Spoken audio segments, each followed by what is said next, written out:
नमस्कार, मैं हूं आपके साथ हिमांशु छाबड़ा और आपका स्वागत करता हूं इंडिया के पहले मल्टी लैंग्वेज बिजनेस चैनल पर यानी कि अजय एस्ट्रो मनी गुरु। और आज हम बात करेंगे इस चैनल के माध्यम से कि क्रिप्टो करेंसी के ऊपर आखिर क्या कुछ राय है और क्रिप्टो करेंसी की रिपोर्ट आखिर क्या कुछ कहती है। रिपोर्ट को पेश करने से पहले आपको बता दें, क्रिप्टो करेंसी पर प्रस्तावित बिल इस राह का अंत नहीं बल्कि महज एक शुरुआत है। क्रिप्टो करेंसी पर प्रस्तावित बिल अभी संसद में पेश होना है, लेकिन उसके बारे में एक कुछ महत्वपूर्ण डिटेल सामने आने लगी है। कहा जा रहा है कि बिल क्रिप्टो करेंसी में कारोबार करना तो अवैध बना ही देगा, लेकिन ऐसा करने वालों पर यह अधिकतम प्रहार करने वाला है। इसके अवैध कारोबार में लिप्त रहने वालों को बिना वारंट पकड़ा जा सकेगा, उन पर 20 करोड़ रुपए तक जुर्माना लगाया जा सकेगा और उन्हें 1.5 साल तक सजा हो सकेगी। हालांकि इसके समानांतर कुछ और भी बातें सामने आ रही है, जिनसे यह संकेत मिल रहा है कि क्रिप्टो करेंसी पर पूरी तरह प्रतिबंध लगाने के बजाय इन्हें कड़े नियमन के लिए पूंजी बाजार नियामक सेबी को सौंप दिया जाएगा। ऐसे में यह समझना महत्वपूर्ण है कि आखिरकार क्रिप्टो करेंसी पर सरकार का रुख है क्या। क्या क्रिप्टो वित्तीय रूप से इतने खतरनाक है कि सरकार इनका अस्तित्व पूरी तरह मिटा देना चाहती है, या फिर सरकार जैसे कि इलोन मस्क और मुकेश अंबानी जैसे उद्योगपति ब्लॉकचेन टेक्नोलॉजी के बारे में कह चुके हैं, उससे सहमत होकर इसे एक अवसर देना चाहती है। दरअसल हम में से बहुतों को यह अंदाजा नहीं है कि भारत में क्रिप्टो करेंसी का प्रभाव किस स्तर तक बढ़ चुका है।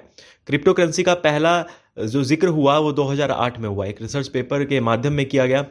2010 में बिटकॉइन में पहला, आपको बता दें, वाणिज्यिक लेन देन हुआ।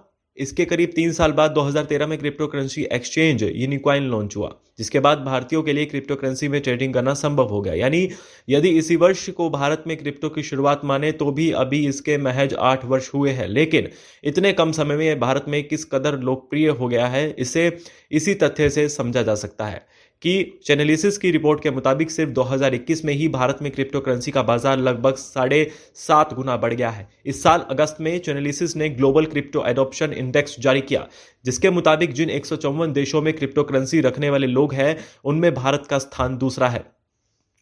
इससे एक बात बिल्कुल साफ है कि क्रिप्टो करेंसी को लेकर भारतीय निवेशकों में न सिर्फ जबरदस्त उत्साह है, बल्कि ये बड़े पैमाने पर इसमें अपनी मेहनत की कमाई लगा रहे हैं।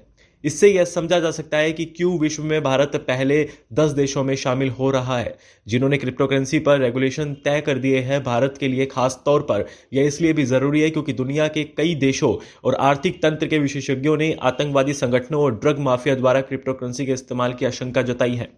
लेकिन इन सब के बाद भी भारत सरकार क्रिप्टो करेंसी को पूरी तरह प्रतिबंधित नहीं करना चाहती। वे चाहती है कि भारतीय लोगों के लिए क्रिप्टो प्रेम को एक वैधानिक ढांचा दिया जा सके। इसके लिए सरकार अगले साल की शुरुआत तक एक स्वदेशी डिजिटल करेंसी लॉन्च करने की योजना बना रही है, जिस पर रिजर्व बैंक ने काम करना शुरू भी कर दिया है। जब इस देसी क्रिप्टो करेंसी में ट्रेडिंग होगी तो जाहिर है कि सेबी का इसका नियमन करेगा। फिर भी यह देखने की बात होगी कि यह क्रिप्टो करेंसी किस कदर ब्लॉकचेन टेक्नोलॉजी पर आधारित होगी और कितनी नियंत्रित होगी, क्योंकि ब्लॉकचेन तकनीक पर चल रही तमाम क्रिप्टो करेंसी में ना तो उन्हें कोई जारी करने वाला होता है और ना ही उनकी संख्या पर किसी का कोई नियंत्रण होता है। फिलहाल सरकार जो बिल 23 दिसंबर तक चलने वाले संसद के शीतकालीन सत्र में पेश करने जा रही है, उसमें क्रिप्टो करेंसी शब्द का प्रयोग नहीं किया जाएगा। इसके लिए बिल में क्रिप्टो एसेट शब्द का प्रयोग किया जा रहा है। इसलिए यह देखना रोचक होगा कि इसके दायरे में क्या कुछ आएगा। क्या क्रिप्टो करेंसी का इस्तेमाल कर खरीदी बेची जाने वाली परिसंपत्तियां क्रिप्टो एसेट का हिस्सा होगी और इसलिए इस पूरे लेन देन को अवैध माना जाएगा? यह सबसे बड़ा सवाल है। इसकी संभावना आपको बता दें ये है, और इसलिए भारतीय क्रिप्टो कानून काफी विस्तृत हो सकते हैं जिनका दायरा महज क्रिप्टो ट्रेडिंग तक सीमित नहीं होगा। कुछ क्रिप्टो विशेषज्ञों का मानना है कि यदि ट्रांजैक्शन फीस में भी क्रिप्टो के इस्तेमाल को रोक दिया गया तो फिर ब्लॉकचेन टेक्नोलॉजी भी वही रुक जाएगी। हालांकि इसका दूसरा पहलू यह भी है कि यदि किसी एक रूप में भी इसका इस्तेमाल, अगर अनुमति दी गई इसके इस्तेमाल को, तो क्रिप्टो के इस्तेमाल के कई चोर दरवाजे भी खुल सकते हैं।